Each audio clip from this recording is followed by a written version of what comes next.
नमस्कार। आप सभी दर्शकों का श्रद्धा एवं संगम में हार्दिक स्वागत है।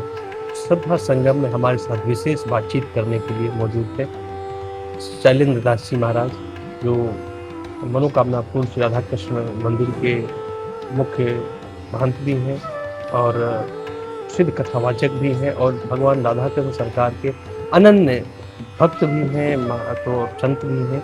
तो हम महाराज जी से भी जानेंगे मंदिर के बारे में, भगवान की चर्चाओं के बारे में, राधा कृष्ण की भक्ति के बारे में, उपासना के बारे में, कलयुग में कैसे कल्याण हो आम जनमानस का, कैसे लोग भागवत से कल्याण रूपी कृपा प्राप्त करें, ऐसे कई सवाल हैं जो महाराज जी से जानेंगे। तो महाराज जी आपका स्वागत हमारे चैनल पे। बहुत बहुत धन्यवाद है। और जनता न्यूज चैनल के माध्यम से सभी भक्तों को जय श्री कृष्णा, राधे राधे। एक मिनट आप कुछ करिए महाराज जी। सबसे पहले तो हमारे दर्शकों को अपने इस स्थान के बारे में बताइए। और देखिए, ये स्थान जो है अभी 3 साल पहले इसका निर्माण हुआ है और इसके निर्माणकर्ता हमारे कल्लू राम जी हैं, जिन्होंने बड़े प्रेम से, बड़े भाव से अपने धन को बहुत सही जगह इस्तेमाल किया है और उनके द्वारा ये निर्माण किया गया है।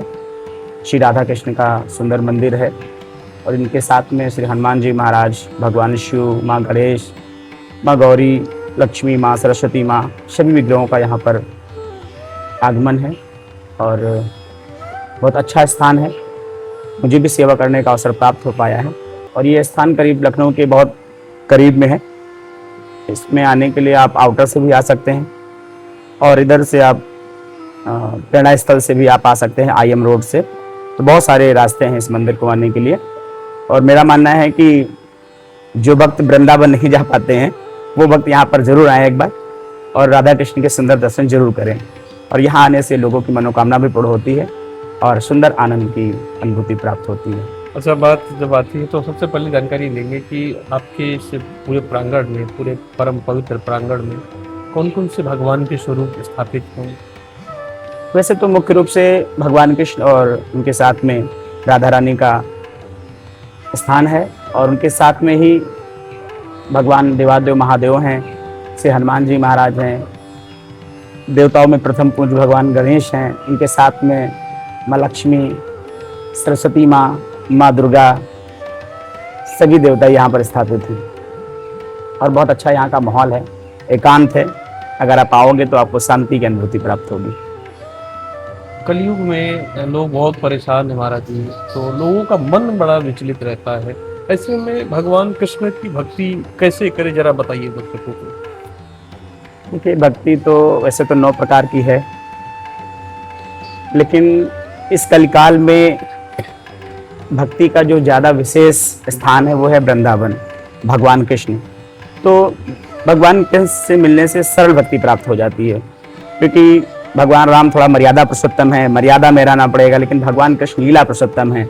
भगवान कृष्ण से भक्ति करना थोड़ा सरलता हो जाती है, उनसे आप प्रेम भी कर सकते हैं, सखा भी बना सकते हैं। और भगवान कृष्ण गीता में भी कहते हैं कि इंसान करता वही है जो स्वयं चाहता है, लेकिन होता वही है जो भगवान चाहते हैं। इसलिए भगवान कहते हैं कि तू कर वही जो मैं चाहता हूँ, फिर होगा वही जो तू चाहता है।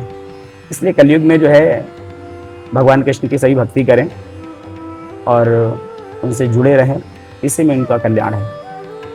और जैसे बात आती है कि लोग, बहुत सारे लोग नहीं जानते हैं, लेकिन भागवत की जो महिमा है वो लगातार सदियों से रही है और आगे भी रहेगी।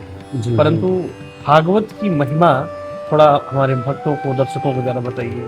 देखिए, भागवत कोई, वैसे तो कहा गया है भागवत जो है महापुराण, भागवत निर्मल, लेकिन वास्तव में भागवत कोई महापुराण नहीं है, भागवत कोई ग्रंथ नहीं है। भागवत जो है साक्षात भगवान कृष्ण का वामांग स्वरूप है। जैसे सतयुग में, त्रेता में, द्वापर में भगवान के अवतार हुए थे, वैसे ही कलयुग में भी भगवान का अवतार होगा, कलिक भगवान के नाम से। लेकिन कलिक भगवान के अवतार लेने से पूर्व ये जो श्रीमद् भागवत महापुराण है, यही साक्षात भगवान कृष्ण का अवतार है। और इस भागवत महापुराण को श्रवण करने से जन्म जन्मांतर के पापों का विनाश होता है, क्योंकि भागवत महापुराण में सच्चिदानंद रूपाय विश्वोत्पत्त्यादिहेतवे तापत्रय विनाशाय श्री कृष्णाय वयम नमः, भगवान सत्यचित आनंद सच्चिदानंद भगवान की साक्षात इसमें कथा गाई गई है। तो भागवत महापुराण बहुत सरल रास्ता है जो भक्त चिंतन नहीं कर सकते हैं, पूजन नहीं कर सकते हैं, ध्यान नहीं कर सकते हैं, तो वो श्रवण करें। क्या श्रवण करें? भगवान की कथा श्रवण करें, भगवान के भजन श्रवण करें। अगर वो भूल से भी भगवान की कथा श्रवण कर लेते हैं तो मुझे पूर्ण विश्वास है कि उन भक्तों का कल्याण होगा और उनके जन्म जन्मांतर के पापों का विनाश होगा, क्योंकि भागवत का कलयुग में विशेषकर बहुत फल है। आज आप देख रहे होंगे कि पहले इतनी भागवत कथाएं कम होती थी, आज जगह जगह गांव गांव, क्योंकि ये भागवत साक्षात भगवान का स्वरूप है। लोगों का कल्याण हो रहा है और जब लोगों का कल्याण होने लगता है फिर इंसान जुड़ जाता है।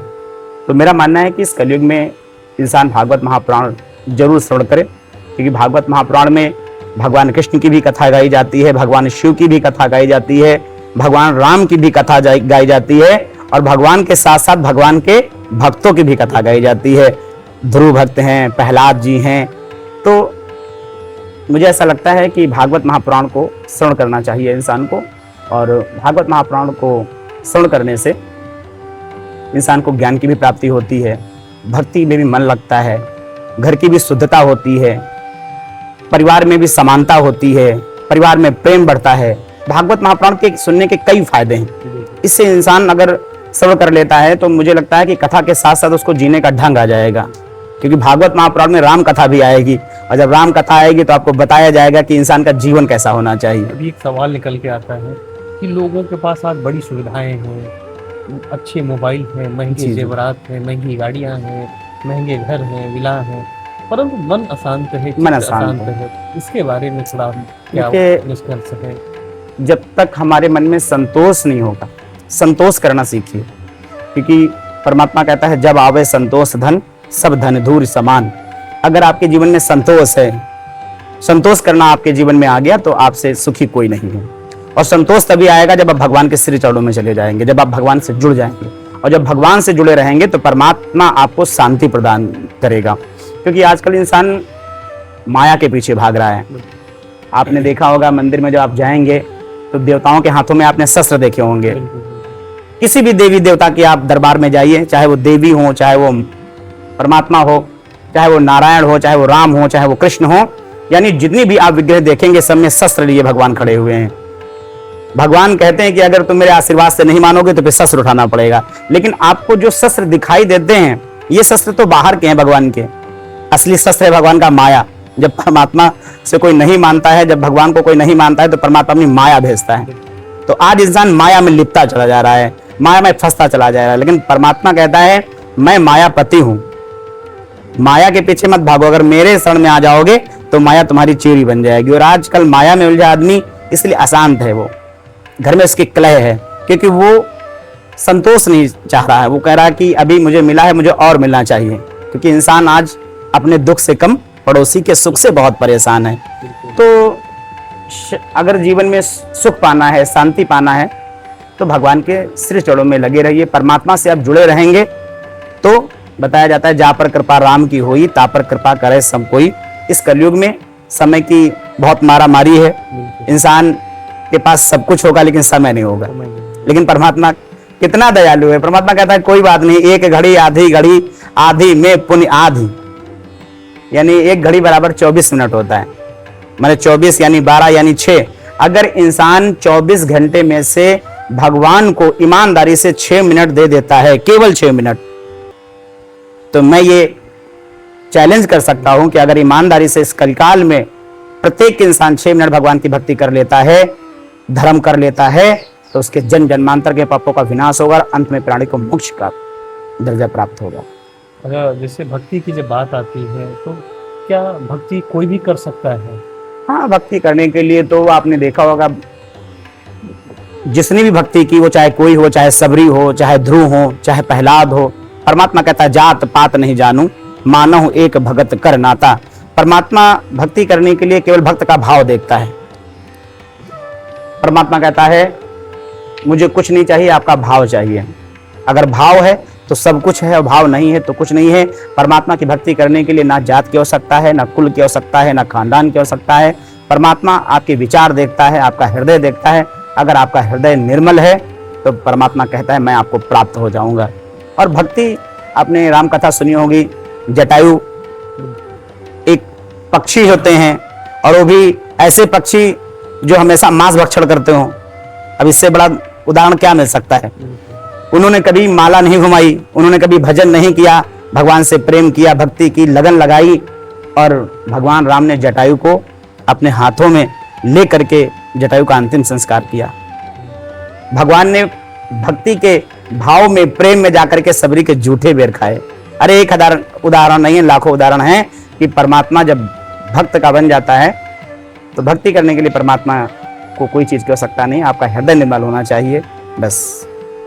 अभी जैसे लोग भक्ति करते हैं, सोचते हैं, लेकिन बावजूद उसके अगर यदि कोई श्रीमद् भागवत जो आपने बताया भगवान का जो स्वयं साक्षात्कार स्वरूप है, जिनके शब्द है, तो उस भागवत महापुराण को सुनने के लिए लोगों को क्या व्यवस्थाओं की आवश्यकता होती है? कैसे लोग सुन सकते हैं? क्या इस प्रांगण में लोग सुन सकते हैं? देखिए, भागवत श्रवण करने के लिए वैसे तो अब समय जो चल रहा है, अब पहले की कथाएं जो होती थी एक बटवृक्ष के नीचे हो जाती थी, एक दीपक के उजाले में आप श्रवण कर पाते थे। लेकिन आजकल के दौर में ऐसी कथाएं चल रही हैं, बड़ी बड़ी मंचें लगती हैं, बड़े बड़े कथावाचक बुलाए जाते हैं। लेकिन अगर आपके अंदर प्रेम है, भाव है, तो आप जिस स्थिति में चाहेंगे उस स्थिति में भागवत हो सकती है। और यहाँ पर भी कथाएं होती रहती हैं। अभी जो है श्री धनलक्ष्मी विष्णु महायज्ञ का आयोजन भी होने जा रहा है 3 सितंबर से लेकर के 10 सितंबर तक, जन्माष्टमी के महोत्सव पर। तो मैं भी एक पेशे से कथावाचक हूँ, तो मैं भी कथाएं करने के लिए जाता रहता हूँ देश विदेश तक, और लोगों तक अपनी बात को पहुंचाता रहता हूं, क्योंकि परमात्मा कहता है मेरी सेवा में लगे रहो, आप कैसे भी करो। अगर आप स्वयं कर सकते हो तो करो, नहीं कर सकते हो तो करवा दो, क्योंकि करने वाले से कराने वाला बड़ा होता है। तो भगवान ने मुझे कार्य सौंप रखा है, तो मैं भी जा करके भगवान की कथा श्रवण कराता हूँ। इससे बड़ी भक्ति क्या हो सकती है, इससे बड़ा धर्म क्या हो सकता है। और इस कलयुग में मैं कहता हूँ आप कुछ ना करिए, थोड़ा सा धन इकट्ठा करिए, जितना हो सके आपसे आप धन एकत्रित करिए, और साल में आप एक भागवत महापुराण का आयोजन जरूर करवाइए अपने द्वारा। क्योंकि अगर आप भागवत महापुराण का आयोजन कराते हैं तो उससे फायदे क्या होते हैं? एक तो आपका फायदा होता है, दूसरी चीज आप जब भागवत करवाते हैं तो हजारों लाखों भक्त आपकी वो कथा श्रवण करने आते हैं, उन लोगों को ज्ञान मिलता है। और भागवत महापुराण में ये सिखाया जाता है कि पत्नी को पति के साथ में कैसे रहना है, पति को पत्नी के साथ में कैसे रहना है, घर में बच्चों को माँ बाप के साथ में कैसा रहना है, माता पिता को बच्चों के साथ कैसा व्यवहार करना है। यानी भागवत महापुराण के माध्यम से आपका तो कल्याण होगा ही, और अगर आप कहीं भागवत करा लेते हैं तो आपके जरिए से, आपके माध्यम से न जाने कितने भक्तों का कल्याण हो जाता है, कितने घरों का उद्धार हो जाता है, कितने पति पत्नी के बीच में प्रेम हो जाता है। क्योंकि आजकल आप देखते हैं कि बच्चे पढ़ लिख तो जाते हैं लेकिन संस्कार से अधूरे रह जाते हैं, वंचित हो रह जाते हैं, और जिसके पास संस्कार नहीं है उसके पास कुछ नहीं है। तो संस्कार कहां से आएगा? भागवत से। संस्कार कहां से आएगा? भक्ति से। संस्कार कहां से आएगा? दान करने से। क्योंकि हमारे पूर्वज लोग कहते थे कि कहीं भी जाना, तीर्थ स्थान कुछ मत करना, लेकिन थोड़ा दान और थोड़ा पुण्य कर लेना, क्योंकि ये दान पुण्य ही आपके साथ में जाएगा। तो भागवत कराने के कई फायदे हैं, और जो भक्त कथा श्रवण कराना चाहते हैं या करवाना चाहते हैं तो वो हमसे भी संपर्क कर सकते हैं। या आज तो भाव है किसी को भी आदमी बुलाता, लेकिन भागवत कराना चाहिए। बुलाइए आप किसी को, लेकिन साल में एक भागवत जरूर कराइए, क्योंकि भागवत कराने से आपका भी कल्याण होगा, और आपके माध्यम से हजारों लोगों को शिक्षा मिलेगी, उनका भी कल्याण होगा। कितने मिनट का हुआ? हो गया 10। महाराज जी, लोग जैसे जो जिनके पास समय का अभाव रहता है, थोड़ा जो किसी जॉब में है, बिजनेस में है, उनको डेली टाइम थोड़ा कमी रहती है उनके पास दिनचर्या के हिसाब से, वो लोग भगवान की उपासना, भगवान कृष्ण की उपासना, महाराधा की उपासना कैसे करें, कैसे समय निकालें, जरा दर्शकों को बताइए। जी, बहुत अच्छा प्रश्न है आपका। क्योंकि आजकल के दौर में मैंने अभी चर्चा किया था कि इंसान के पास में सब कुछ है, बहुत बड़े बड़े घर हैं, बहुत सारा धन है, सब कुछ है, सारे साधन हैं, सारी सुविधाएं हैं, लेकिन इंसान के पास समय नहीं है। और समय खासकर भगवान के लिए नहीं है। वैसे तो बहुत सारा समय है, टीवी देखने के लिए समय है, पार्क जाने के लिए समय है, वाटर पार्क जाने के लिए, यानी हर चीज करने के लिए समय है, सब कुछ करने के लिए समय है। लेकिन आजकल इंसान के पास भगवान की भक्ति करने के लिए समय नहीं है, धर्म करने के लिए समय नहीं है। तो उन भक्तों से मेरा निवेदन है कि आप 24 घंटे में से थोड़ा सा समय भगवान के लिए जरूर दीजिए, क्योंकि ये जो समय होता है ना, बहुत विलक्षण होता है। समय अगर आपका अच्छा है तो सब कुछ अच्छा होगा, और समय आपका अगर ठीक नहीं है तो आप चाहे जितना प्रयत्न कर लीजिए, चाहे जितना कुछ भी कर लीजिए, आपका कल्याण होने वाला नहीं है। और ये समय कैसे आपका अच्छा होगा? समय तब आपको अच्छा मिलेगा, समय तब आपका अच्छा होगा जब आप भगवान के लिए समय देंगे, जब आप गरीबों के लिए समय देंगे, जब आप धर्म के लिए समय देंगे, जब आप भगवान के लिए समय देंगे, तो परमात्मा आपका समय अच्छा करेगा। क्योंकि समय ने किसी को नहीं छोड़ा, समय ने भगवान राम को नहीं छोड़ा, समय ने महाराज हरिश्चंद्र जी को नहीं छोड़ा। ये समय बहुत बहुत बहुत विलक्षण है। इसलिए अब अच्छा समय बनाने के लिए उन लोगों से मेरा निवेदन है जिनके पास समय नहीं है, तो उनसे मैं बस यही कहूंगा कि 24 घंटे में से केवल 6 मिनट, केवल 6 मिनट, ज्यादा नहीं, समय देख लीजिए। 6 मिनट अगर आप श्रद्धा से अपने घर में या कहीं आपके घर के आसपास कोई मंदिर है, कोई आश्रम है, वहां जाकर के अगर आप 6 मिनट का समय दे रहे हैं, अगर आप अपने घर में एक दीपक ही जला रहे हैं और 6 मिनट में बंद करके अगर भगवान की भक्ति कर रहे हैं, भगवान का ध्यान कर रहे हैं, तो वो आपका 6 मिनट आपका पूरा जीवन संवार देगा।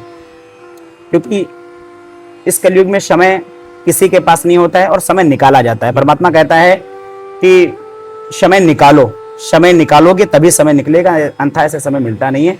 तो जिन लोगों के पास समय नहीं है उनसे बस यही निवेदन है कि आप लोगों से मैं हाथ जोड़कर निवेदन करूंगा कि अगर अपना समय अच्छा चाहते हैं तो आप थोड़ा सा समय, जितना आपसे बन पड़े, थोड़ा सा समय भगवान के लिए जरूर निकालिए।